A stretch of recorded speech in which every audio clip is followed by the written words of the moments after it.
అయితే ఇగో ఈ రకంగా కూడా మొత్తం ఆరోగ్యశ్రీని అటకెక్కించి పక్కేసి పండబెట్టి ఈ హరీష్ రావు జోలపాట వాడిండు.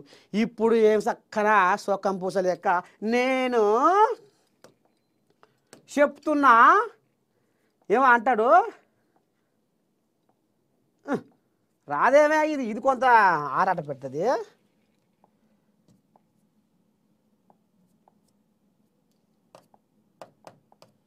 దూది లేదు సర్కారు దవాఖానలలో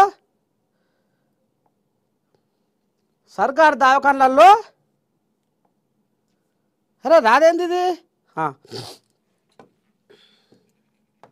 దూది లేదు సూది లేదు అని ఇగో ఈ రకంగా కోయాగా ఆంబాయ వెళ్ళబోసుకుంటుంది. ఈ కోయాగా పనితనం ఎంత ముందుకుందో అర్థమైంది కదా. ఆరోగ్యశ్రీతోటి కొంతమంది చచ్చిపోయిర్రు ఆరోగ్యశ్రీ అందక.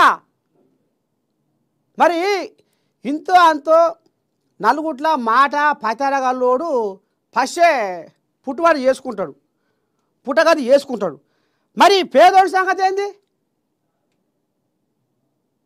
ఆడికి ఇంటికి పోతే ఇల్లు ఉండదా, బయటికి పోతే బాయి కాడికి పోతే బాయి ఉండదా? మరి ఈ రకంగా పేదోళ్ళ ఉసురు పంచుకున్నారు వీళ్ళు. ఇవాళ సర్కారు దవాఖాన సూది లేదు దూది లేదు. ముందుగా నీ హయాంలో ఏం చేసినావో ఉద్దారకం గది బయట. నా హయాంలో ఏ లోటు లేకుండా చేసినా నీ సంగతి ఏంది గిట్ట చేస్తున్నావు అని మాట్లాడు. నేను సొక్కం పూసను ఇగో అని సుధపూస పలుకులు వరకితే 4 ఏళ్ళు మనల్నే చూపిస్తున్నాయి. ఇక చాలు, ఇది ఈ కథ చాలు. ఇక పోతే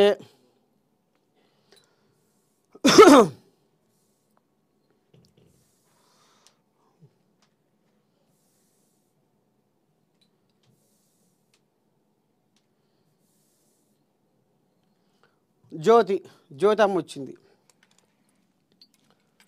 జ్యోతిలో ఏముంది?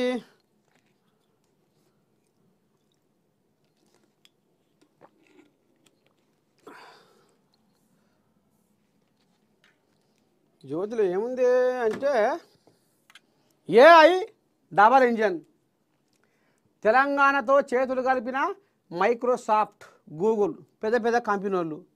ఇక ఈ కోయాగలు ఇప్పుడు మొన్న చెప్పుకున్నాం కదా.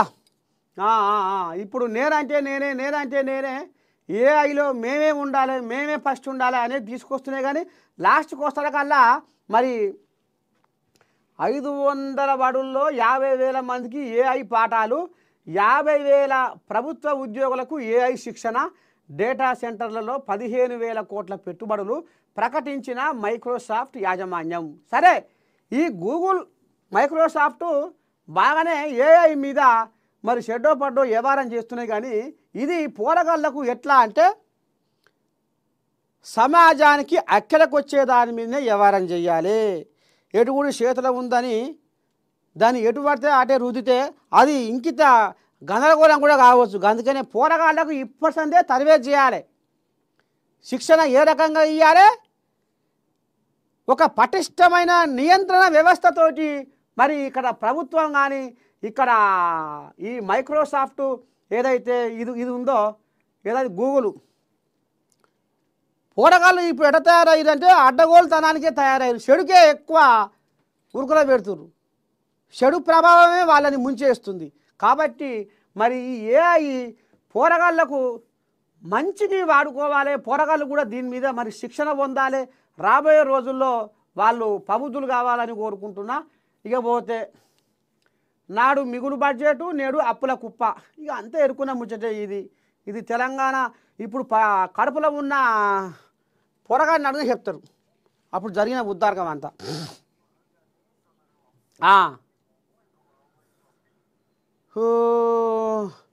2 ఏళ్ళుగా కోడి పందాలు కోళ్ళాగా మోదినాబాదు తొల్కట్టలోని ఫామ్ హౌస్లో నిర్వహిస్తున్న భూపతిరాజు శివకుమార్ వర్మ పోలీసుల దర్యాప్తులో వివరాలు వెల్లడి. బీఆర్ఎస్ ద్వారా రాజకీయాల్లోకి వచ్చే యత్నం, జిహెచ్ఎంసీ టికెట్ ఆశించి భంగపాటు, ఏపీకి చెందిన మాజీ మంత్రి కొడుకుతో స్నేహం, గతంలో క్రికెట్ బెట్టింగ్లు అప్పట్లోనే కేసు, ఫామ్ హౌస్ యాజమాని బీఆర్ఎస్ ఎమ్మెల్సీ పోచంపల్లి శ్రీనివాసరెడ్డికి పోలీసుల నోటీసు. మరి అంతే కదా, ఫామ్ హౌస్ ఆయనదైనప్పుడు, ఫామ్ హౌస్ పోచంపల్లి శ్రీనివాసరెడ్డిది అయినప్పుడు కథ గట్టెట్టు పోద్ది, ఈయనకే పోతాయి నోటీసులు. మరి ఈయన పోలీసులు సీజ్ చేసిన పందెం కోళ్ళు ఒరేకో. ఇప్పుడు పోచంపల్లి శ్రీనివాసరెడ్డి ఫామ్ హౌస్ కంటే కేసీరామయ్య ఫామ్ హౌసే మంచిగా ఉంటుందిగా, ఏ సప్పులు లేకుండా తమాషగా వరి పొలం తోట ముద్దుగా చేసుకుంటా రామసకదనంగా పెద్ద మనిషి. ఇప్పుడు ఎందుకని ఆయనకు అన్ని అంత తెలిసి వచ్చింది.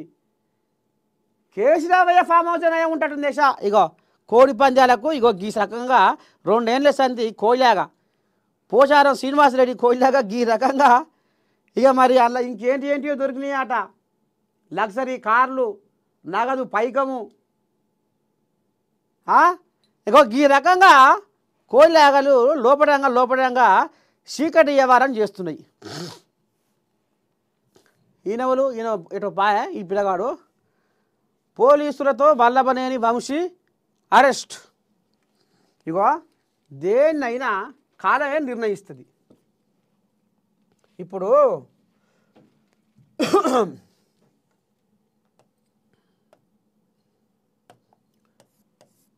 వైసీపీ ఎమ్మెల్యే అప్పుడు వంశీ ఈ కోజాగా టీడీపీ ఆఫీసుల మీద కందిరీగల యొక్క జ్వరపడ్డది. అంటే ఇక ఇది జ్వరపడ్డట్టే. ఈయన అనుచరులు, ఈయన అభిమానులు టీడీపీ గన్నవరం కందిరీగల యొక్క జ్వరపడి ఆగం జగన్నాథం చేసిరట టీడీపీ ఆఫీసుని, కాలబెట్టిరట కూడా. ఇక అప్పుడు జగన్ అయ్యేది ప్రచార ఉరుకులో పెడుతుంది. ఎందుకంటే ఇక్కడ చిన్నయ్య కేసీరామయ్య అలా చిన్నయ్య, జగన్ చిన్నయ్య కాకియ. ఆయన వీడికి వస్తే ఈయన మంచిగా నాటుకోడి, బగార బువ్వ, చింత చిగురు బొట్టి దేనికైనా సమయం వస్తుంది, దేన్నైనా కాలమే నిర్ణయిస్తుంది. ఇక ఇప్పుడు కాలం నిర్ణయించింది. ఇప్పుడు ఈ కోళ్ళగా సాటుమాటు వ్యవహారంతో ఏం చేస్తుంది, పోలీసు వాళ్ళు పసిబట్టి ఇక నువ్వు రావాలా కదా వంశీ.